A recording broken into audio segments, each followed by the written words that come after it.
Chapter 12. Merry Christmas, Celeste greeted hesitantly. She said it as if they were still the best of friends. As if when Lindy had learned the truth about her and Brian, it had been nothing more than a friendly exchange of insignificant differences. Billy had been with her when she'd run into them at Leavenworth. Having him at her side had given her confidence. Lindy remained silent. She would have spoken if she'd been able to find the words, but none came. Pretending not to notice, Celeste continued, as if Lindy had welcomed the sound of her voice. Are you with your family? Yes, she somehow managed. She remembered the pastor's sermon from last Sunday. Forgiveness had been the theme. Lindy had walked out of the service and felt free, as though a huge burden had been lifted from her shoulders. Now that she was speaking to the friend who had betrayed her, she wasn't sure how she should react. Yeah, me too, Celeste continued. Christmas is for families, right? Right. Lindy noticed she didn't mention Brian. She wouldn't ask, though. Brian is with his mother, Celeste continued, as if she felt it was necessary to let Lindy know. That made sense, since Brian's parents had divorced when he was in high school, and his mother lived alone. Brian chose to champion his mother and refused to reconcile with his father. From what he'd told her, he hadn't had any contact with his dad in years. Lindy wasn't sure what more she could say, other than to ask why Celeste had called, especially this late at night. I'm not sure why you phoned, Lindy said. It had to be more than to tell Lindy that she and Brian weren't together for Christmas.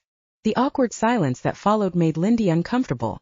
Celeste had been her best friend for 10 years. They'd shared confidences, clothes, had been roommates, and as close as sisters. It was one thing to lose Brian, probably inevitable in hindsight. The bigger loss was Celeste. In her view, a best friend was much harder to replace. Brian and I were surprised when we saw you in Leavenworth. I wanted to say more than I really did, only I didn't know what. Lindy understood, as she'd been shocked when she first caught sight of them as well. She'd had time during the sleigh ride to recover. Celeste had been taken completely by surprise and was speechless. You looked great, and the guy you were with was a hunk. I knew Billy when I was in grade school, Lindy said. You looked happy. I am happy, she said with all sincerity. I'm glad. That makes me feel better. Listen, Celeste, I don't know why you called, but I'm grateful you did. You are. She sounded unsure, apprehensive, as if expecting a tongue lashing. Yes, because I want you and Brian to know you deeply wounded me. I carried that hurt with me like an aching sore until I realized the only way to heal that pain was to forgive you both and move on. That's what I'm doing. I wish you and Brian the best, and I sincerely mean that. So Merry Christmas, Celeste. And thank you for calling. Wait, Celeste pleaded. It's taken half a bottle of wine for me to find the courage to call you. Please let me say this one thing. Although Lindy was anxious to get off the phone, she agreed. Okay. I'm so sorry, Lindy. I should have told you about Brian and me. I meant to, I sincerely did. I hated the way you found out we were together. We should have told you long before you stopped off at the apartment. Celeste clearly had no idea of what a shock it had been to find the two of them together. Listen, if you're looking for absolution, you have it. Life goes on. I should have realized sooner what was happening. As painful as it was to admit, that was the truth. It was right in front of my eyes and I couldn't see it. In the aftermath of her discovery, Lindy wanted to kick herself for being so blind and trusting. She was foolish to ignore what should have been obvious. I don't deserve your forgiveness, Celeste said. I did it for myself. The anger wasn't doing me any good. It was clear Celeste was dealing with a massive bout of guilt. Thank you, she whispered. I'm so sorry, Lindy. Really, really sorry. Lindy believed her regret was real. How good it felt to tell Celeste that she was forgiven and to mean it. I accept your apology. Now it's time to move on. One more thing, Celeste rushed to add. I need to say one more thing before we hang up. Okay. You're the best friend I ever had, and I mean that with all my heart. I realize our friendship will never be the same, and I accept the blame for that. But I hope someday in the future that we might be able to reconnect. Time will tell, Lindy said. Time is a great healer, right? I mean, that's something my mother always says. And Lindy, I want you to know something. You're talented and smart, and whatever you do will be a success. Thank you, Lindy said, feeling lighter than she had in a long while. Okay, Celeste said. I've said everything I wanted to tell you. Bye, Lindy. Bye, Celeste. The house was quiet when Lindy went inside. Her parents had already gone to bed. Her head was reeling from the conversation with Celeste. She doubted she'd be able to sleep. She headed into her room and readied for bed, dressing in her flannel PJs. unaccustomed to these bitterly cold nights. Fluffing the pillow, she sat up and reached for her phone, scrolling through Facebook and then playing a few online games. She'd crushed Candy Crush and had moved on to another game, realizing that all she was doing was killing time until she was too tired to function any longer. On a whim, she sent Peggy a text.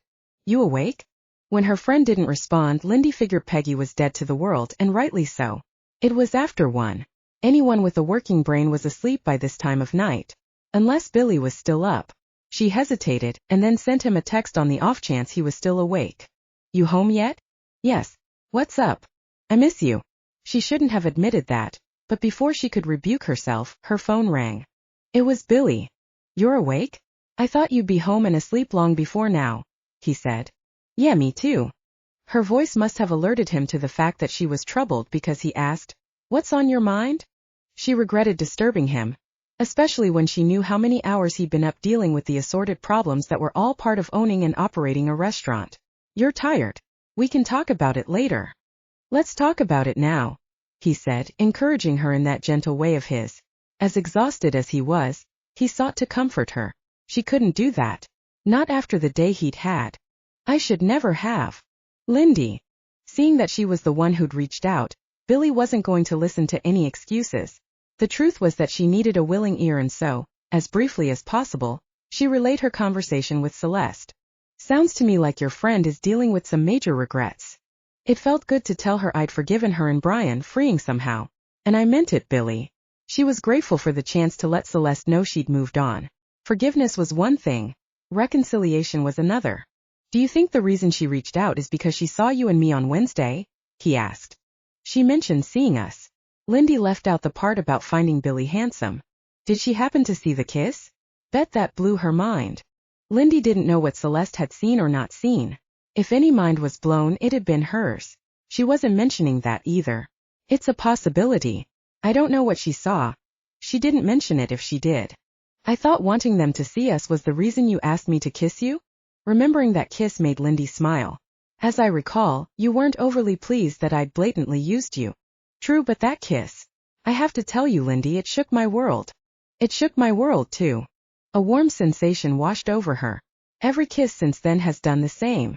Again, she shouldn't be telling Billy this, especially when she'd resolved this was a holiday romance. The fact of the matter was that there was little choice what she would do in the future. She had a signed lease. Her livelihood was in Seattle. And more important, Lindy had a lot to prove to herself in Media Blast. Moving back to Wenatchee after being betrayed by her best friend and Brian, leaving the job she had trained for and emotionally invested in, would feel like she was somehow giving in and admitting defeat. Moving back to Wenatchee would look like she was coming home with her tail between her legs, especially when she felt deep down that success was around the corner. She couldn't do that. Wouldn't. "You've grown quiet. What are you thinking?" "That I should let you get to bed." "Lindy." "Yes. It's late. I'm exhausted and probably shouldn't ask you this." He hesitated, as if even now he was weighing his words. "Ask me," she said softly. When he spoke, his voice was so low she had to strain to hear him. "Stay." "Stay," she repeated, hoping she'd heard wrong. "I don't want you to go back to Seattle. I feel like we have the start of something that has real potential. I hate to see it end." Chapter 13. The next morning, Lindy slept until 10. Her mother was busy in the kitchen, which made her feel terrible, as she'd intended to help with the meal preparations. Her mother went all out for Christmas and cooked for weeks in advance. Her plates of cookies delivered to friends on Christmas Eve, following the church service, were tradition. "Mom, you should have woken me." Lindy felt as though she was letting everyone down. "I heard you talking on the phone last night and it was in the wee hours of the morning. You needed your rest. There's nothing I can't handle on my own. This is supposed to be your vacation, remember?" Lindy refused to listen. She enjoyed cooking with her mother.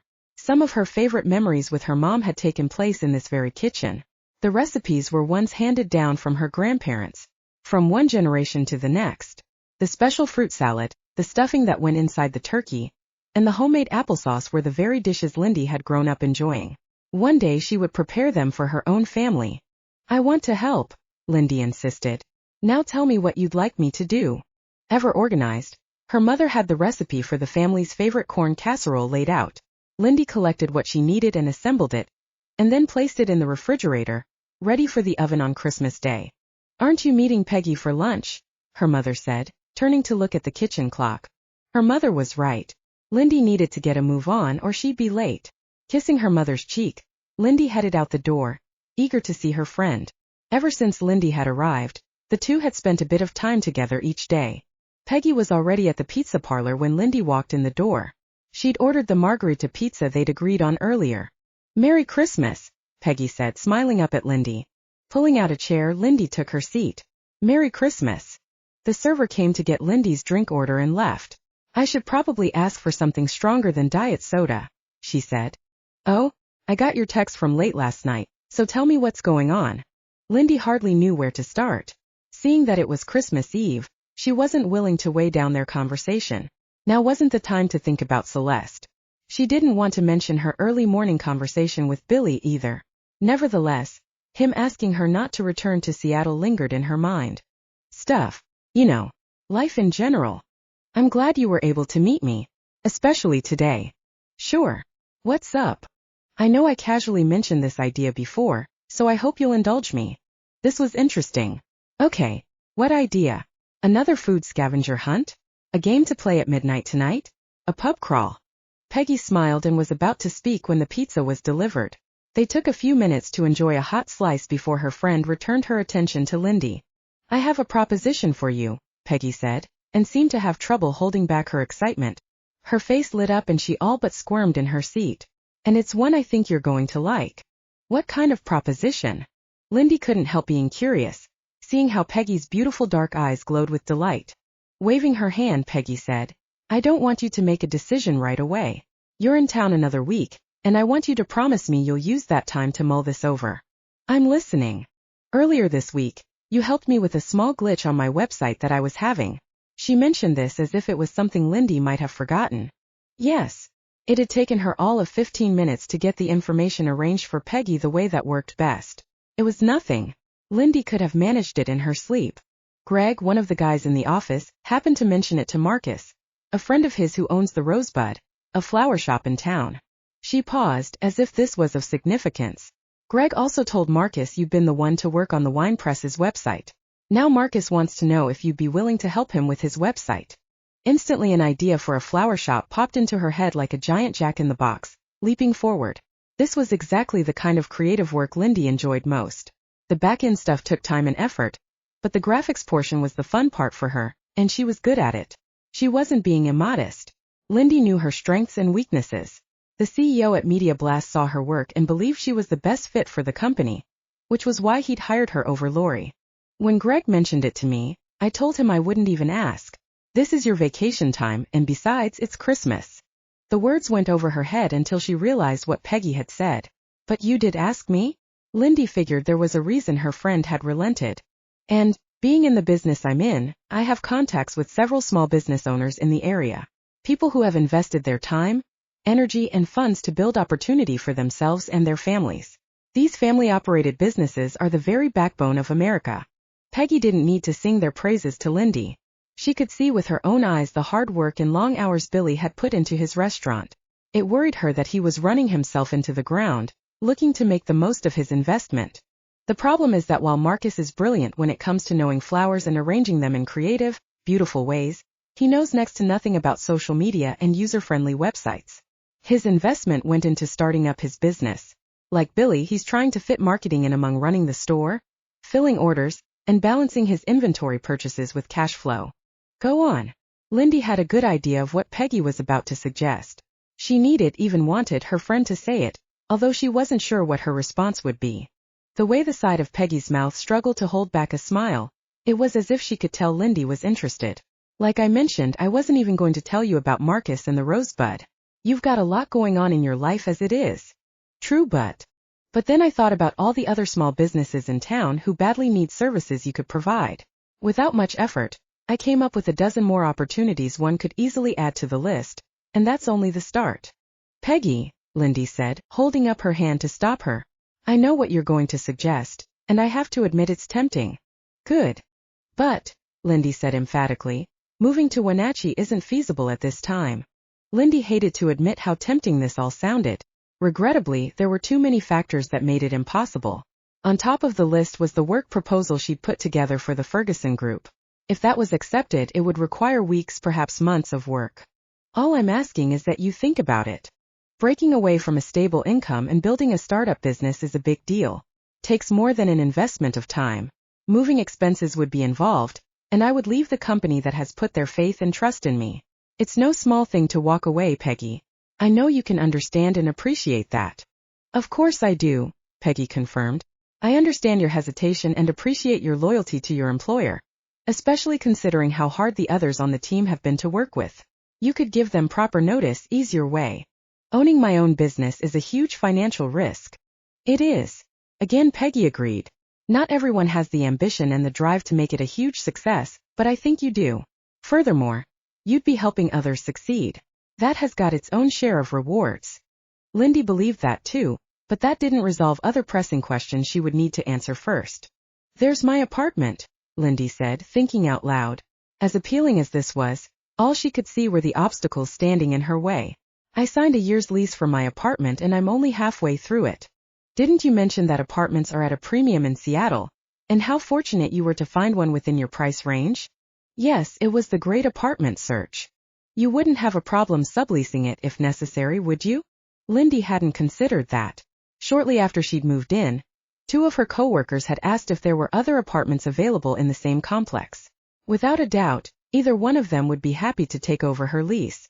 It's more than subleasing my apartment, Lindy said, not looking at Peggy, for fear her friend would read the eagerness in her eyes. Peggy did make a move sound possible. I know, Peggy responded, with an understanding that caused Lindy to glance upward. You do, she asked. It's about Celeste and Brian. Lindy waved off that excuse. I've forgiven them. It's in the past and nothing I want to discuss. It's over. Maybe so, but deep down I think you're afraid if you move back home, they'll assume it's because of them. That you've been unable to put the past behind you. It would be like admitting you hadn't been able to deal with what they did, even though you have. Like saying they won and I lost, Lindy said, and realized there might be some truth in that. How intuitive Peggy was. While she didn't want to believe it, there was a possibility Peggy was right. Her friend appreciated what she was saying. Making this change would require a lot of soul-searching on Lindy's part. Her head was full of Christmas, and if she'd admit it, her budding relationship with Billy too. Once the holidays were over and she was back in Seattle, that would be the time to weigh this decision. She wouldn't before then. You have time, Peggy said, once again interrupting Lindy's meandering thoughts. I'm bringing it up now so you'll consider the possibilities. Lindy nodded. I will, I promise. And she would give it serious thought, especially if the Ferguson Group went with their competitors. More than one company had put in a bid for this major account, and getting it would be a coup for Media Blast and for her future with the company. I have a couple more little incentives for you to think about while you're at it. Incentives? Such as? Do you remember when we first met? That was a silly question if ever there was one. Of course. Grade school. I mean the very first day. Searching her memory, Lindy came up blank and shook her head. My family had moved to Wenatchee from Tennessee, and we were one of only a handful of black families in the neighborhood. My first day of school I didn't see a single other person who looked like me. I felt like the odd girl out. I'd never felt more alone or out of place. At lunch I sat at a table by myself. Then you slid your tray down next to me and asked if I had a pair of rollerblades. When I said I did, you invited me to come to your house. You were my very first real friend here. I did. Lindy didn't remember that, but then it had been years ago. Lindy had loved hearing Peggy's southern accent, which over the years had completely disappeared. All I remember is what fun we had and how quickly you became my best friend. And mine, Peggy echoed. Now it's time for me to repay the favor. Lindy wasn't sure she understood. The question must have shown on her expression because Peggy went on to explain. It's my turn to be your friend when you need one. I see how much you've opened up and become freer since you've been here. I hate to see you go back and get sucked into the machine that stole your joy. Lindy knew that was true. She'd asked Santa for a best friend, and then right after she'd written it down, she'd run into Peggy. Immediately it was like old times. It felt as if they'd never been apart. The evening she'd spent with Peggy's other friends, Chloe and Jane, had been just the tonic she'd needed. Chloe and Jane had welcomed her as if Lindy had always been a part of their small group. Even if I did move back to town, Lindy said, thinking out loud. While it was understood she could live with her parents for as long as needed, doing that didn't feel right. It would be a giant step backward, living in her childhood home. Even if what? Peggy pried. unwilling to allow Lindy to drop the thought. Where would I live? Yes, I could move back in with my parents, but that's the last thing I want. Don't get me wrong, I love my family. They're great, but I'm closer to 30 than 25. The last thing I expected when I graduated from college was needing to move home. That's the best part of my plan. Oh, how's that? I was saving this until last, Peggy announced. I need a roommate. Lindy had been to Peggy's spacious apartment, which was nearly double the size of hers in Seattle. Additionally, it had 2 bedrooms and was in an excellent neighborhood, above a retail section in the renovated part of town. The restaurant, grocery, and shopping center below made it possible to collect essentials without having to drive. An ideal location and situation. Because the complex was new, Lindy wasn't sure she could even afford half the rent. What's your rent? She asked. Peggy told her, and it was half of what Lindy paid in Seattle. If she were to share it, that meant it would be half again as much. A quarter of what she paid for housing in the Seattle area. That's reasonable, she was forced to admit. But there's no guarantee I'd get enough work to support myself for a few months. I have savings, but... Peggy stopped her. Trust me, between Greg and me, we can get you enough work for the next 6 months, and that's without trying. This area is clamoring for someone to help with social media and website management. You'd be filling a real need. Peggy appeared to have it all figured out. Lindy appreciated that Peggy was giving her the space and time to consider this idea. You notice I didn't mention the real kicker. The one point I think will probably be the strongest incentive for you leaving Seattle. Peggy gave her a knowing look. And exactly what would that be? Peggy's smile took up her entire face. Billy Kincaid. He's crazy about you, and if I can read the signs, which I have been known to do on occasion, you feel the same about him. Lindy was admitting nothing. We've had a few good times, she said with some reluctance. Peggy had read her like a cartoon caption. Billy asking her to stay was definitely on the table, although Lindy didn't want to admit it out loud. Then I say let the good times roll with Billy and with me. I'll wait until you make your decision before I look for a roommate. That was fair. Lindy agreed with a quick nod. You've certainly given me something to think about. Good. Now go have a wonderful Christmas with your family, and we'll connect in a couple days. Lindy nodded. And Peggy, thank you for your friendship and support. You don't know how much it means to me. By then their pizza was cold and Lindy gave the packaged leftovers to Peggy. They left the pizza parlor together. Peggy headed out to her parents' house. Lindy started toward where she parked her car. As she crossed the street, her gaze fell upon Santa. He had parked next to her. She'd seen him enter the pizza parlor. It was the same Santa she'd met while in Leavenworth. She'd recognized him right away. Merry Christmas, Santa, she said, coming to stand alongside him. Turning to look her way, he smiled and gave a cheery ho ho ho. Santa retrieved a large bag from the truck bed and swung it over his shoulder and waited for her. Oh yes, I remember you, he said, smiling at her. I saw you on Wednesday in Leavenworth. Yes. You mentioned that you'd written me a letter. But you hadn't read it yet. Ah, but I have now, and seeing that you've been a good girl all year, I'm happy to grant your every wish. Thanks, Santa. This was fun. This guy definitely played his part well. I recall an earlier letter from your childhood when you asked for rollerblades. He rubbed his hand down the side of his beard, as if checking his memory. Rollerblades were likely the most popular request Santa had received during her childhood years. You should know I broke my arm while learning to operate those skates, she said, enjoying teasing him. That's not the only thing that's been broken now, is it? The only bone, she said, not getting what he referenced. Ah, but one's tattered heart can hurt as badly as a broken bone. Lindy blinked and studied him more closely. You seem to know a lot about me, Santa. In response he grinned. Say, young lady, how are you at handing out candy canes to little boys and girls? Why do you ask? Well, for one thing, I'm in need of an assistant, and for another, I believe you've got something weighing on your mind. Perhaps what you need is a listening ear. Santa was right. Perhaps she'd. Chapter 14. The long line of adults with small children awaited Santa's arrival at the children's closet clothing store, where he was set to make his appearance. He handed Lindy a Santa hat and a bucket of candy canes. Her job was to manage the line, making sure each child had time with him. When Santa had first asked for her help, Lindy had hesitated. Yet there was something about the way he'd studied her, as if he knew the decision that weighed on her mind. He just might have a word of wisdom to share, and she certainly was willing to listen. Once Santa was in place and the children took their turns, one by one Lindy found herself caught up in the magic of the moment. It surprised her how much she enjoyed the exchanges Santa had with the children and their parents. He played his part perfectly. She'd never seen anyone do it better. He asked the children questions and seemed to recognize several as he asked things only an insider would know. She remembered her own time with him while in Leavenworth and how he seemed to know her. He was good, she'd say that. Really good with children and adults alike. Most of the kids were eager to visit Santa, while others clung to their mothers, terrified of the man in the red suit with the long white beard. "Do you have a special Christmas wish for Santa?" she asked the next child in line, who waited patiently. The little girl, who looked to be about 5, nodded enthusiastically. "It's a secret. I can only tell Santa." "He's a good listener," Lindy assured her. "I wrote him a letter too." "So did I," Lindy told her. "Did he read it?" she asked, her eyes round and curious. "He did," Lindy said with a smile.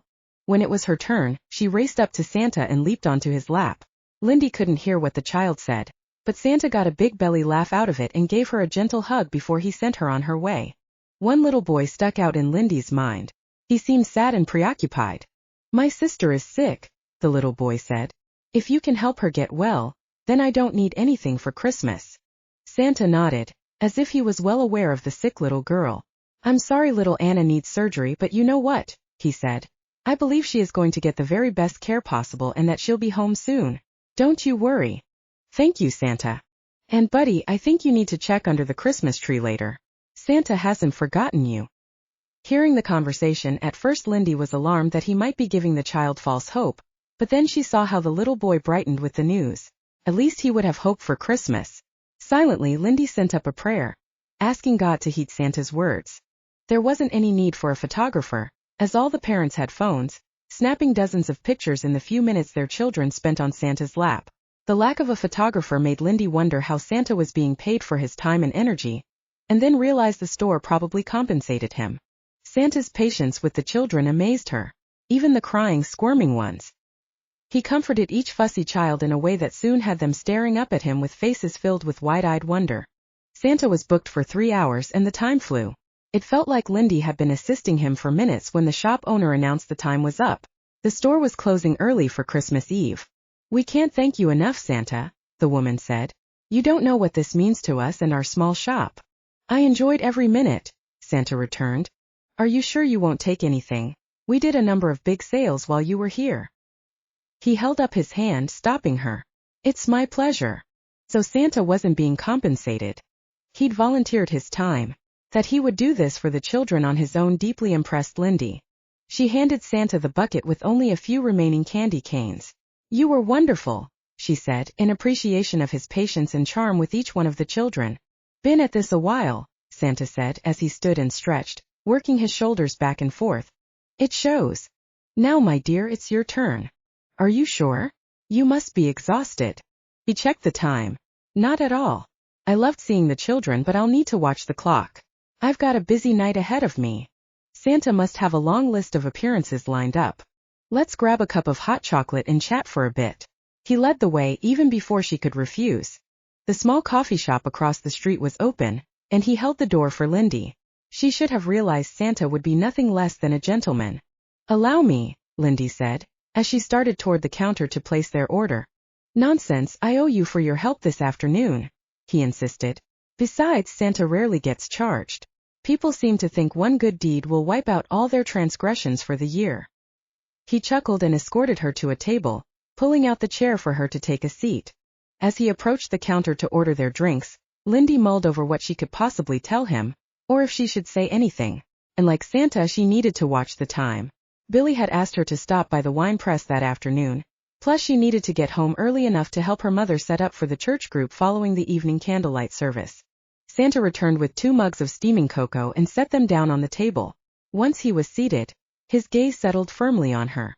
His look was gentle, understanding, sympathetic. "Now tell me what's got you all twisted up inside. Decisions don't need to be difficult, you realize, once you weigh the pros and cons. If it were only that easy. What makes you think I have a decision to make?" she asked, tilting her head to one side as she studied him. This man seemed to know far more about her than he should. "I'm Santa," he said, as if that was all the explanation necessary. Lindy wasn't that easily bamboozled. She had to assume he'd overheard her and Peggy's conversation at the pizza parlor. You have a choice to make. Do you like living in the big city? I like Seattle. He nodded, encouraging her to continue. I enjoy the cultural advantages available there. Celeste and I. She'd been about to mention the Broadway shows they'd been able to attend, the sporting events, the shopping, and the fine restaurants. They splurged once a month on a fun outing. Lindy badly missed those girlfriend times. Going out with guys was a completely different experience than with her best friend. Ah, Celeste, he said and shook his head. She proved to be a real disappointment, didn't she? She nodded, preferring not to get into the past. Santa had definitely been listening in on her conversation with Peggy, although she didn't remember mentioning her former roommate. What about Media Blast? Is that what's holding you back? She had to wonder how Santa figured out she worked for Media Blast. Seeing how much of her conversation he'd listened in on, she was tempted to ask if he enjoyed his pizza with or without anchovies. Lindy? Santa asked. She realized he was waiting for her reply. Not entirely. They pay well, and I enjoy my work. This was getting a bit eerie that Santa would know all this. She returned his stare, which he held with gentle patience. Lindy was the first one to blink. Starting your own business would require a giant leap of faith. It would be a huge risk. The thing is, Lindy, you're fully capable of making it a success if you do decide to go for it. His confidence nearly drew tears to her eyes. But, he said, isn't there something more, rather someone who makes this decision even more difficult? You want to give this new romance a chance and hesitate at the risk you'll be taking. Am I right? Lindy lowered her gaze to her drink, preferring not to answer. Billy Kincaid isn't the same rascal he was at 10. He's reformed his ways and learned some hard life lessons along the way. I have to say I'm rather proud of that young man. Oh yes, Billy. He'd been with her in Leavenworth when she'd first seen Santa. She'd already decided not to mention Peggy's idea to Billy, knowing he'd already asked her to stay. He wanted her to leave Seattle and move back to Wenatchee. The temptation was to give in, leave all that she'd worked toward in Seattle behind, and basically start over from the ground up. It's more than this young man though, right? Good grief, Santa must have been sitting right next to her to have this much information. There's a large project I submitted a proposal for that has yet to be accepted, she said. A huge investment of her time, effort and skill had gone into this bid. She'd waited a long time for the chance to work on a project like this. Now it felt as if she were standing on a cliff. Afraid to look down, afraid to move, afraid to breathe, not knowing which way to turn. It appears you have a lot to think about, Lindy. I do, she agreed, seeing that he was finished with his drink and looked ready to go. I appreciate you listening. I was happy to be a sounding board. You're very good, Santa. He shrugged off her praise and scooted back his chair. Lindy stood too, leaving her mug half full of cocoa. They left the coffee shop together and walked toward the street-level parking complex. It was already late. The sky was darkening. By 4:30 it would be pitch dark. Lindy had always loved winters in the Pacific Northwest for the opportunity to view the northern lights. She didn't get a chance to see them in Seattle because the city lights made it impossible. Thanks again, Santa, she said as he approached his truck. Have a good night. Always. Best night of the year for me and the missus. Plan for it starting every January. And listen, if you do decide to take that big leap of faith, you write me a letter and let me know. I've always enjoyed your letters. Lindy waited for the interior of her car to warm up and the windows to defrost before she headed to see Billy. He told her the restaurant was booked with reservations, so she wasn't surprised that it took her a few minutes to find a parking spot. What did come as a shock was how busy the bar area seemed to be on Christmas Eve. One would think most people would want to be home with family. Billy was pouring wine, and when he noticed her, his face eased into a welcoming smile. They'd both gone into this with the thought it would be nothing more than a holiday romance. Somewhere, somehow, in the last few days that had changed. For Billy, and as reluctant as she was to admit it, for Lindy too. Not wanting to distract him, she slipped onto a bar stool and waited until he'd filled an order before he approached her. Hey, he said, his eyes lighting up as they settled on her. Merry Christmas, she returned. Merry Christmas, he said. A couple minutes later, his replacement appeared, and he came around the bar to join her. Taking her by the hand, Billy led her into his office and closed the door. Right away she was in his arms. He kissed her as if this were the final scene of a romantic Christmas movie. Her arms went around his neck as she surrendered herself to his lips, giving as well as taking. Wow, she breathed when they eventually broke apart. What was that for? Missed you, he whispered. It had been less than 24 hours since they'd last been together. It made her wonder how he'd react when it was days or even weeks before they could see each other again. In her heart of hearts, she recognized that long-distance romances rarely survive beyond a few weeks or months. "You're busy. It won't be so hectic next week," he promised. "I'll take time off so we can be together. Didn't I hear you promise Peter a sledding adventure? I volunteered to tag along." Lindy doubted Billy knew what he was getting himself into. "You're on. I've always loved the snow and was into snowboarding for a while." So much of his life, his likes and dislikes, were unknown to her. She hoped to learn more and share more of herself. Billy seemed to want to make the most of the vacation time she had left, and Lindy did as well. What the week following Christmas, before she returned to Seattle, would mean for their future, Lindy couldn't tell. Of one thing she was certain: spending that extra time with Billy would make her decision all the more difficult. "I'll be by your parents' house tomorrow to play Santa for Peter," he said, reminding her that he'd volunteered to give her nephew the thrill he would long remember.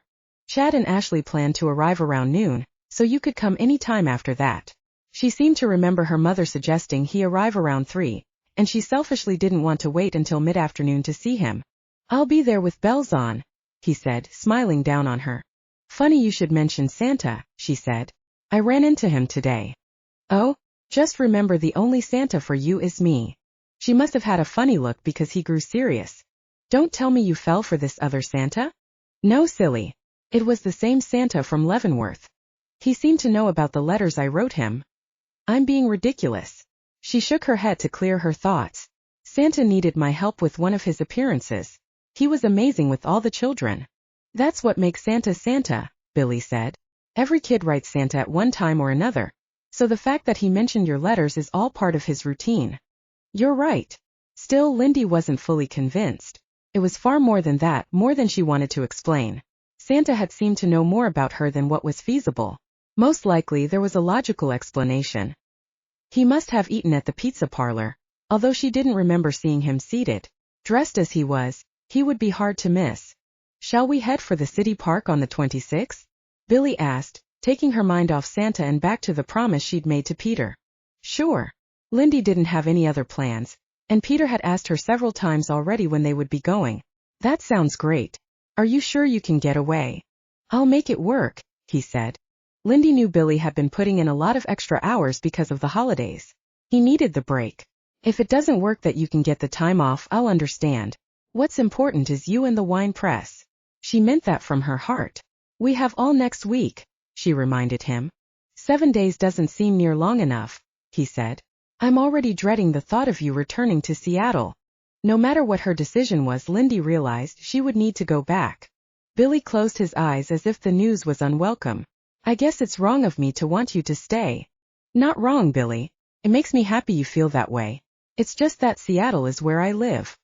He lowered his head. "I don't know how often I'll be able to get away, especially on a weekend." "I know."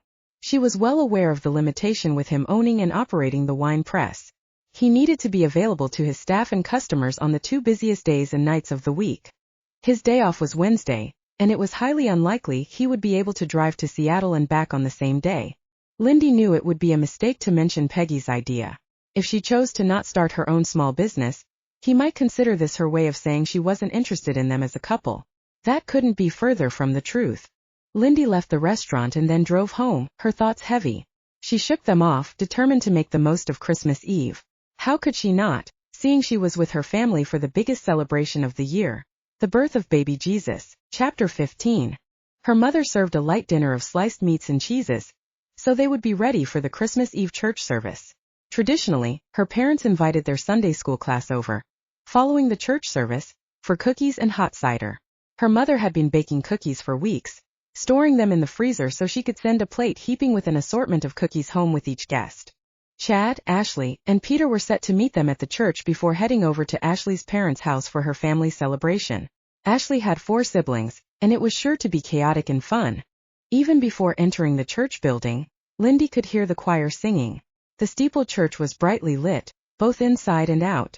The manger scene was arranged in the snow outside the building, and a light dusting started to fall in lazy wind-tossed flakes, floating down from the heavens.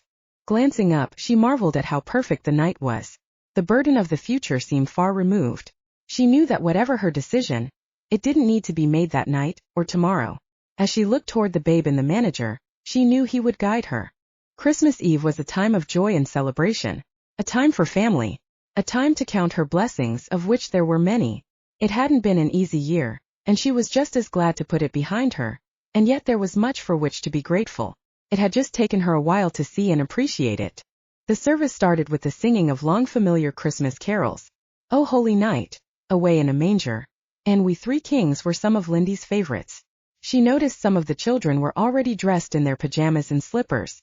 She remembered coming to the evening service in her own nightclothes, in what seemed another lifetime ago.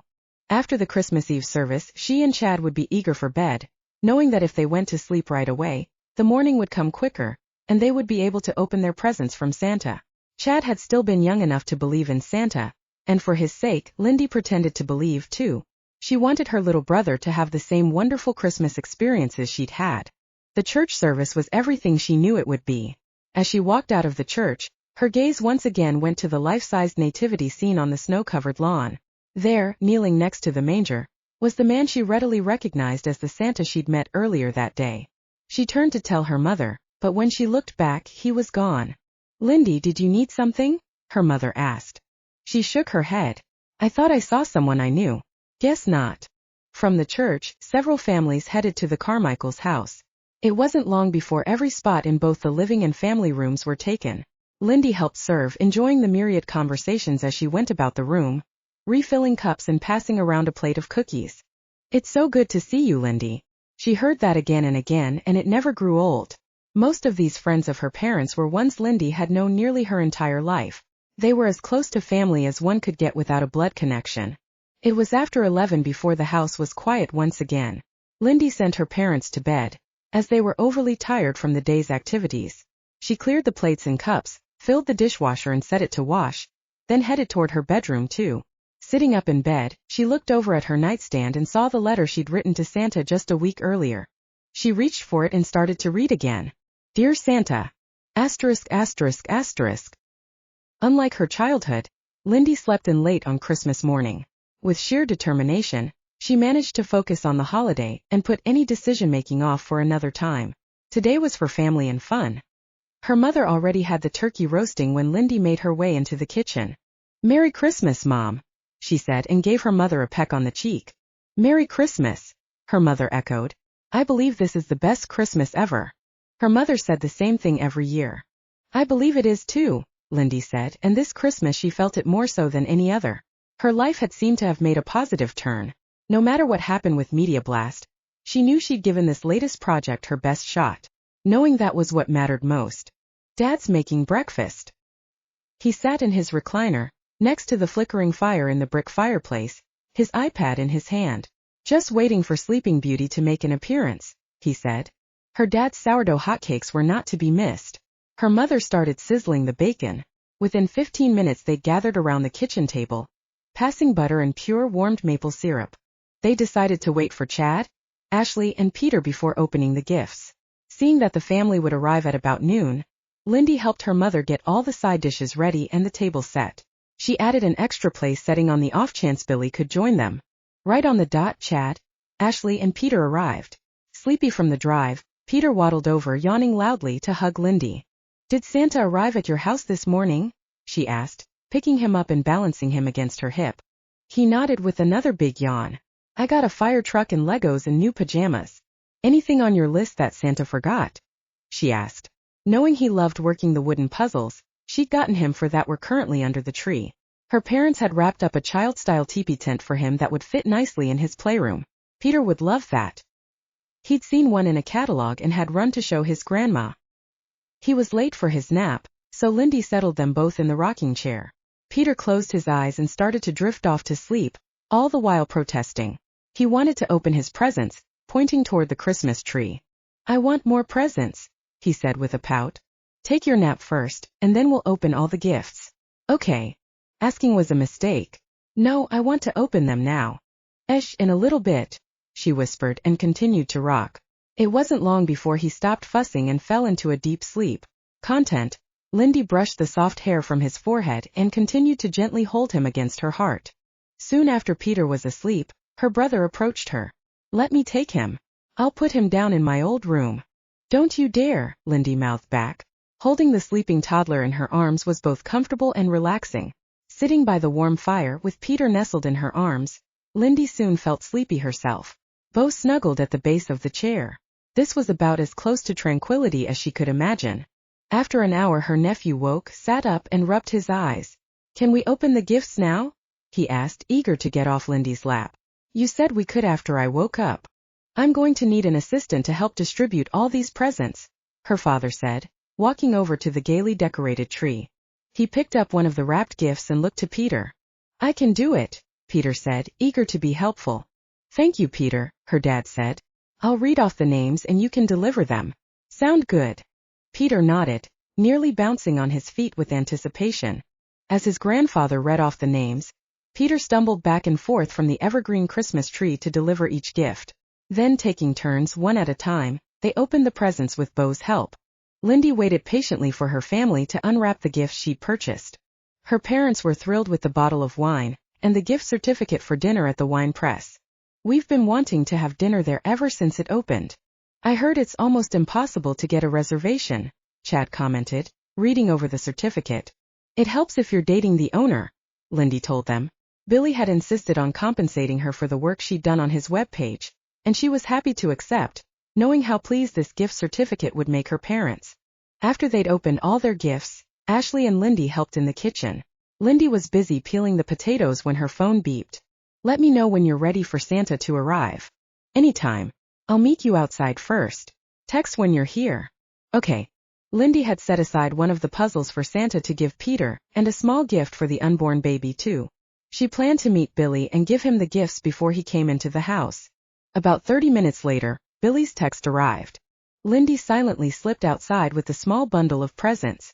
She didn't take the time to put on her coat and wrapped her sweater tightly around her as she met Billy in the driveway, dressed in his Santa suit, complete with the long white beard and an abundance of white hair. "Hey there, handsome," she said, her heart lifting with happiness. She thought this Christmas couldn't get any better. And now it did the minute she saw Billy. "You like the beard?" he asked, lowering it a fraction so he could lean forward and kiss her. He placed his arms around her to protect her from the wind and cold. "I can live without all that hair on your face," she teased. "Matter of fact, so can I. Can you stay for dinner?" She didn't want to take him away from his own family, but was selfish enough to long to spend time with him this Christmas. He nodded. "Already saw Dee Dee and the kids, so I'm all yours." "All yours." Although that was a figure of speech, Lindy held the words to her heart, recognizing how strongly attached she was to Billy in such a short amount of time. After a week, it felt as if he'd always been in her life, and perhaps he had been in the back of her mind. "I'm wearing the Santa costume over my clothes, so once Santa visits Peter, I'll leave and then return as myself." "That's perfect." She was grateful he'd thought this through before he arrived. Sneaking back into the house, Lindy was happy to see that Peter was sitting on the floor, playing with his Matchbox cars on the zigzag racetrack, a gift from Lindy's mom and dad. She mouthed the words "Santa's here" to her parents, who smiled and nodded. Not 5 minutes after her return, the doorbell rang. Her dad shared a look with Lindy and she winked back. "I can't imagine who that would be," he said. Bo barked and raced to the front of the house, eager to greet the company. "Who do you think would visit on Christmas Day?" her mother asked Peter. The little boy shrugged but looked up at his grandfather with questioning eyes. "Do you want to answer the door with me?" Peter nodded, and awkwardly rose to his feet before racing to the front door with his grandfather. Lindy heard Peter gasp before he stormed back into the family room and shouted, "It's Santa! It's Santa! Ho! Ho! Ho!" Santa called out enthusiastically, as he came into the house. "I understand there's a good little boy named Peter who's visiting his grandma and grandpa." Peter stared up at Santa, his eyes as wide as he could stretch them, his mouth open in awe and wonder. "Santa has gifts for good little girls and boys." He lifted the bag off his shoulder and, reaching inside, pulled out the gift Lindy had given him for Peter. The 4-year-old fell to his knees and tore apart the paper. "And here's another," Santa said, handing an envelope to Chad and Ashley along with a receiving blanket for the baby yet to be born. Ashley opened it and shared it with Chad. "A gift certificate for dinner at the wine press. Wow. Thanks, Santa." "And here's another one," he said, handing a bottle of wine to her father and mother. "You're kidding," her dad said as he read the label. "We're saving this for a special occasion." He showed it to Lindy. "Here's one last gift," he said, extracting a small wrapped box that he handed to Lindy. For me, she said, unable to hide her surprise. Billy's eyes held hers. Yes, you.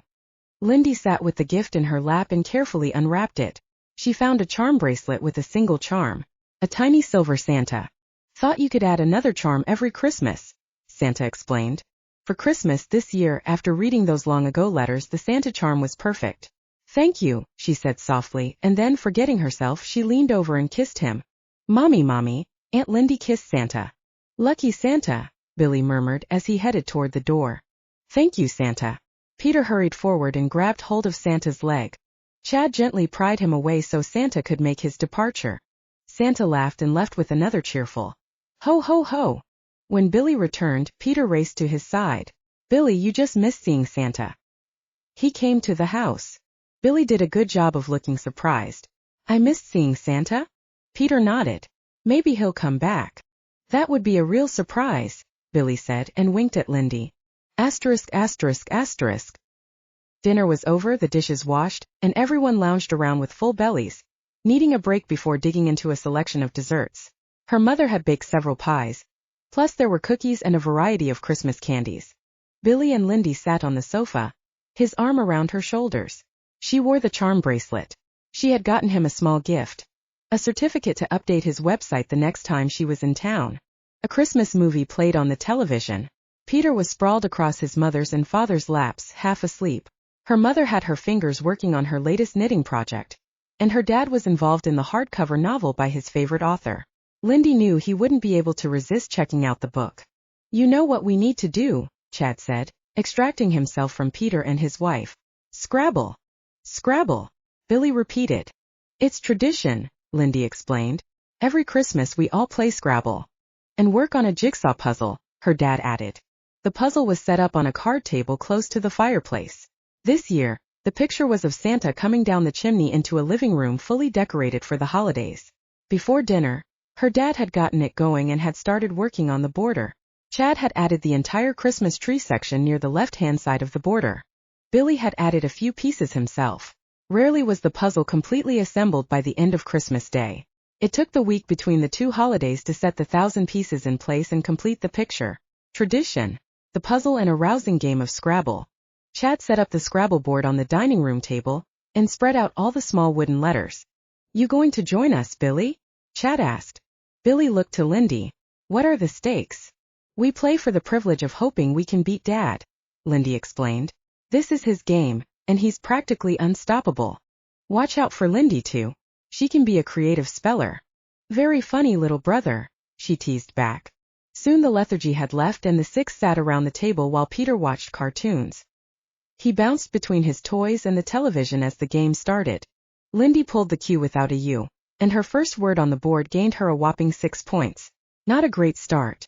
Her dad's first word gained him 13 points. And so it went for the next hour as the board continued to grow with words built up around other words. Once or twice Lindy tried to pull a fast one, insisting her word was in the Webster's dictionary, and was quickly proven wrong. It came as no surprise that her father claimed the crown as the top Scrabble player. Has he ever lost? Billy asked Lindy. Once. To Mom, and I think he let her win. He most certainly did not, her mother insisted, with a quiver to her lips that said everything. Chad was born 9 months later, Lindy whispered to Billy. Your timing is off by a few years, Lindy. It seemed her mother had overheard. Anyone ready for dessert? Billy placed his hands on his flat stomach. Not long ago I swore I couldn't swallow another bite. And now? I gotta look at that caramel pecan pie sitting on the kitchen counter, and I've decided to make the effort. Big of you, Lindy teased. I'll take pumpkin, Chad said.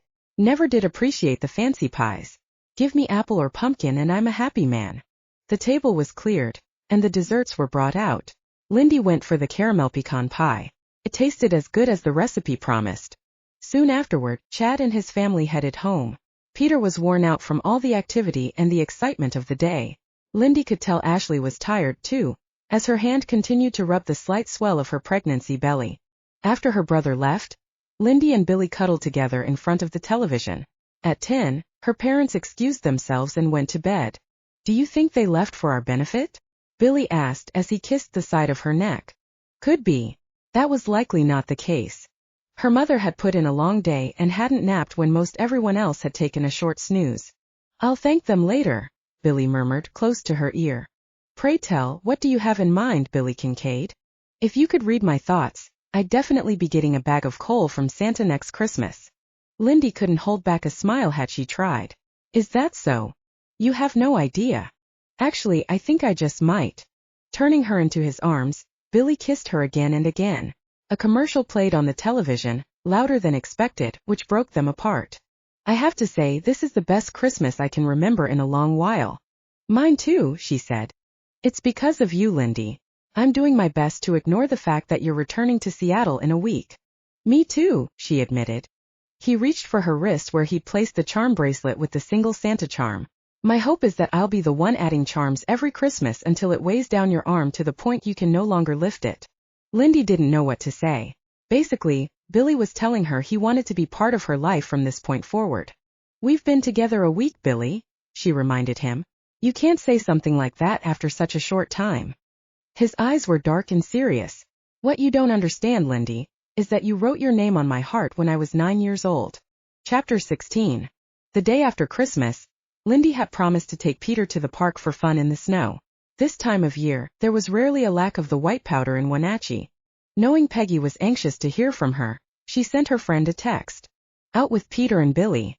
Promise to connect soon. And yes, I am considering what we talked about. Still unsure what's best." A decision this big couldn't be made on impulse or on the spur of the moment. Lindy needed time to consider her options. In addition, she felt it was necessary to hear the feedback on the project she'd submitted through Media Blast before she could make a decision either way. Yes, it was tempting to give in, but she needed to analyze the ramifications. Peggy was right, Billy would play a part in her decision. Living closer to family too, of course. Nevertheless, the lure of success, of seeing her work on websites for major businesses, tugged at her. This had been her dream, her goal from college, and she didn't know if she was ready to give all that up. Although Peggy had mentioned she would wait on Lindy's decision before finding a roommate, Lindy realized she wouldn't be able to put Peggy off for long. One thing was sure, she couldn't give her friend a definitive answer this week, or probably next week either. An entire day spent with Billy and Peter filled her with eager anticipation. How quickly her thoughts had become entangled with him. It was as if they were meant to be together. It felt as if she belonged with Billy. "Morning, sunshine," she said when he picked up. It was barely 8, and she wasn't sure if he was even awake yet. He hadn't left her parents' house until well after midnight. He'd had a long week with late hours and she hated to wake him. "Morning," he grumbled back. He yawned into the phone, which told her either he'd just woken or he'd recently gotten out of bed. "Was thinking we should get an early start." "Good idea. The hills in the park are sure to be busy, especially in the week between the holidays with a cover of fresh snow." As a teenager, Lindy and her friends spent nearly every day of their winter vacation from school in the snow. Lindy used to ski at Mission Ridge as often as she could. She was eager to introduce Peter to the fun that could be had in this winter wonderland, although she was fairly certain Chad had taken his son sledding more than once. They set a time to meet. Billy volunteered to drive, and then they would collect Peter together. Lindy connected with Ashley, who promised to have Peter ready before they arrived. 30 minutes later, Billy picked up Lindy. He greeted her with a warm kiss and hugged her mother. "My sister Dee Dee's bringing her 2 little hellions and will meet us there," he told Lindy. What a great idea. She wished she'd thought to invite Dee Dee herself. She'd seen Billy's sister at the wine press that one day, but not since then, and was eager to connect. Her mother followed them to the front door and handed Lindy a thermos of hot coffee. "Have fun and stay warm," she said, sending them off. When they collected Peter, the 4-year-old was as excited as Lindy had ever seen him, running around Lindy like a cat chasing a mouse. While Billy moved Peter's car seat into his vehicle, Ashley gave Lindy an extra set of clothes and other essentials she thought Peter might need. Ashley figured Peter's energy would last until around noon, and then he'd be more than ready for his nap. "Have a great time," Ashley said, standing in the doorway, waving to Peter as he dashed to the truck as fast as his short legs would let him. "You ready for fun in the snow?" Lindy asked Peter, as she strapped him into the back seat. Her nephew nodded vigorously. "I want to slide down the hill with the big kids." "You got it, little man," Billy assured him. "Billy," Peter innocently asked as they headed across town, "are you going to be my uncle?" Billy looked to Lindy and smiled. "I think your aunt should be the one to answer that," he said. "Is he, Aunt Lindy?" Who told you that? She had no doubt this came from Chad and Ashley.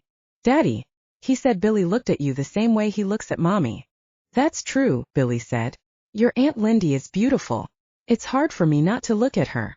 I think you'd make a good uncle. Thank you. Eager to change the subject, Lindy asked. Where will we meet Dee Dee? I'll text her once we arrive at the park. Billy reached over and squeezed her knee, letting her know he recognized what she was doing. It was a good thing they left early, as the parking surrounding the city park was at a premium. Within minutes after their arrival, they found Dee Dee and her 2 children. Davy was 8 and Lily 6. Lindy vaguely remembered Dee Dee from her childhood. So glad we had a chance to connect, Dee Dee said once they were all together. I am too. When he was first introduced to the other children, Peter was shy and clung to Lindy. Before long, he was on the large sled with Billy and the other 2 children, squealing with delight as they soared down the slope. They repeated the ride several more times. My turn, Lindy cried, as she helped Billy haul the toboggan back up the hill. By cramming together, they were able to squeeze both adults onto the sled, along with the 3 children, with Billy taking up the rear position. When the sled started down the hill, she felt Billy's arms loosen from around her, and then a cold blast of air as he tumbled off the back end, crashing into the dry snow. Seeing Billy with his entire backside coated with snow had her bending over laughing. Lindy wasn't the only one who found humor in his predicament. The children and Dee Dee couldn't contain their amusement either. Their giggles floated in the air with the light flakes of falling snow. Very funny, Billy grumbled. He had nearly been buried in the white stuff. You should be thanking me. If I hadn't let go, I would have taken all of you with me. We're eternally grateful, aren't we, kids? Lindy did her best to look sincere. It had been heroic of him to take one for the team. Guess we know only one adult is going to fit with the kids, he said as he, along with the children, continued to brush himself free of snow. Lindy was happy to let Billy assume the duties. This gave her an opportunity to visit with Dee Dee. Billy's been wonderful with Peter, she told Dee Dee. Taking the thermos from the truck, she poured them each a coffee. They found a seat where they could view the hillside and watch as Billy trudged up and down with the kids.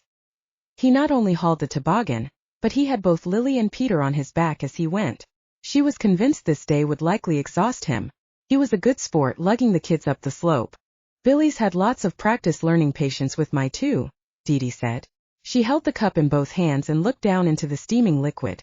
My brother is quite taken with you, she said, lowering her voice, as if she was hesitant to speak her mind. We've had a wonderful week, Lindy said, unsure where Dee Dee wanted to take this conversation. So he said, I don't remember a time I've seen Billy this happy. His sister's words warmed her. It had been a long time since she'd been this content herself.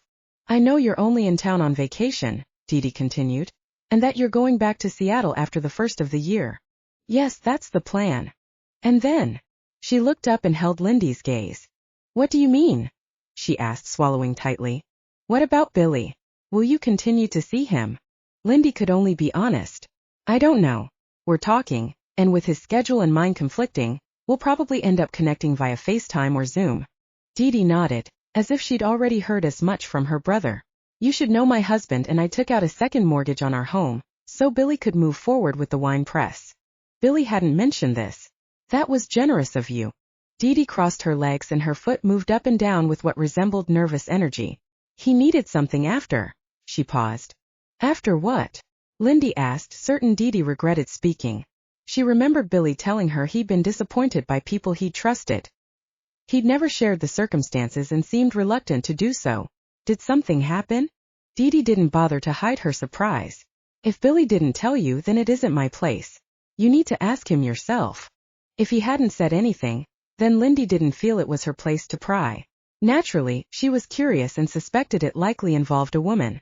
She'd shared her own broken heart, which didn't feel nearly as broken these days. If he'd held back his own heartache, she'd be disappointed in him. I've had my share of romances that ended with betrayals and hurts, she told Dee Dee, without going into any details. It isn't what you're thinking, Dee Dee clarified. I was wrong to have said anything. She avoided eye contact. I need to be honest, Lindy. I have 2 major concerns when it comes to you and Billy. I hope you don't mind my speaking freely. Lindy gestured toward her. Please do. Thank you. First and foremost, please, whatever you do, don't hurt my brother. He's had far too many disappointments in his life, starting with our father. Billy took it the hardest when our dad left. Like most children, he seemed to think it was his doing, that if he'd been a better kid, more well-behaved, then Dad would have stayed. Lindy nodded, understanding all too well that feeling of not being wanted. Everything changed for the better when Philip Carmichael came into her mother's life. She had a father who genuinely loved and accepted her. Billy had never had that security and assurance. You said you had 2 concerns, Lindy said, urging Dee to speak frankly. Yes, well, I feel a bit uncomfortable mentioning this. I feel selfish even bringing it up. Please don't be. I'd rather you were honest, Lindy said, wanting to assure Dee she should speak her mind. I'm afraid Billy is so head over heels falling for you that he'll be distracted from the restaurant. My husband and I have invested everything we have in this venture, and we don't want to lose our money. Of course you don't. I feel terrible even saying anything. I hope you'll forgive me. It's just that I know my brother. He rarely does anything half-measure. I don't know that I've ever seen him like this over a woman. He isn't going to want to let you go. Lindy was at a loss for words. With you returning to Seattle and him stuck in Wenatchee, he's not going to be content with phone or FaceTime calls, he's going to want to be with you. I understand. When I first met my husband, he was serving in the army, and we were separated for long periods of time.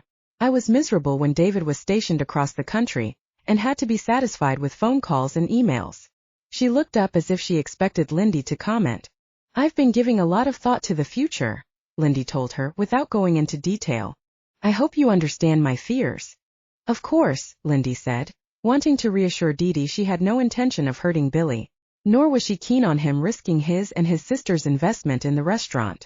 She was about to say more, when she noticed Dee's children racing toward them. Davy held on to his sister's hand as they stumbled through the snow. Lindy was grateful for the interruption. We're hungry, Davy said breathlessly. And cold, Lily added. And Uncle Billy said he's tired. This too came from Davy. Billy brought Peter with him, towing him on the sled, as he was too small to trek through the snow. Dee immediately took charge. Then let's get inside to warm our hands and tummies. Can we have cocoa? Lily asked. I believe we can arrange that. Rounding up the children, Lindy and Dee took over taking care of them. By then Billy needed a break. They crossed the street where there was a mom-and-pop diner. They went inside, removing their wet coats and heavy boots, and sat in a large circular booth. The children ordered hot chocolate that arrived with marshmallows melting on top. Lindy could see that Peter was completely tuckered out. It was barely 10:30 and she wasn't sure how much longer he'd last. Because of the other children, her nephew would never willingly admit he was exhausted. Once everyone was warm and had their cocoa, the children were eager to get back on the sled. For another hour they took turns riding the slopes, laughing and enjoying the day. It wasn't long before everyone was pooped out. Before they left, Lindy hugged Dee. I appreciated our chat, she assured her, knowing Dee had been uncomfortable sharing her concerns. Dee squeezed her back. Thank you for listening. As Ashley predicted, Peter instantly fell asleep once they were in the truck again and on their way back to his house. Lindy wanted to ask Billy about her conversation with Dee. Before she did, she needed to decide how best to approach the subject with him. It looks like you had a good time, Ashley commented as Billy carried Peter into the house and set him down on his bed. Peter didn't even stir. Back in the truck, Billy turned to look at Lindy. I saw you and my sister with your heads together, he said, his eyes full of curiosity. What did she tell you? As it happened, quite a bit. It was what Dee hadn't said that troubled Lindy. My guess is that she mentioned what happened in Yakima. It's painful to talk about it, to remind myself what a fool I was. Lindy waited for him to continue. She wasn't going to pressure him, especially if he chose not to explain. Do you remember me mentioning how my friend Dan Berghoff was a mentor to me? She nodded, recalling how Billy looked relieved not to answer her question the night they'd had dinner in Leavenworth. I'd invested everything I had in another restaurant in Yakima with a partner, who was a former schoolmate of mine. I worked my tail off, while Kent was happy to give the responsibility to me. When I got sick and ended up having my appendix out, Kent emptied our bank account and split. I was never able to recoup. I lost everything, which is why I decided, with Dan's encouragement, to open the wine press. Oh Billy, I'm so sorry. It was a hard lesson that I've put behind me. She squeezed his hand, letting him know she understood that kind of betrayal, although it was different between her and Celeste. I can only imagine how difficult it was to lose something you had worked so hard to make a success. I had no recourse. A legal battle would only have benefited the lawyers. I trusted someone untrustworthy and paid the price. How awful, Billy. I should have mentioned it earlier. Like you, I've had to let go of the resentment and bitterness. For a while I decided to give up the restaurant business, unwilling to take another big financial risk. Dan was the one who talked me through my anger and frustration. Then Dee Dee and David said they would be silent partners with me.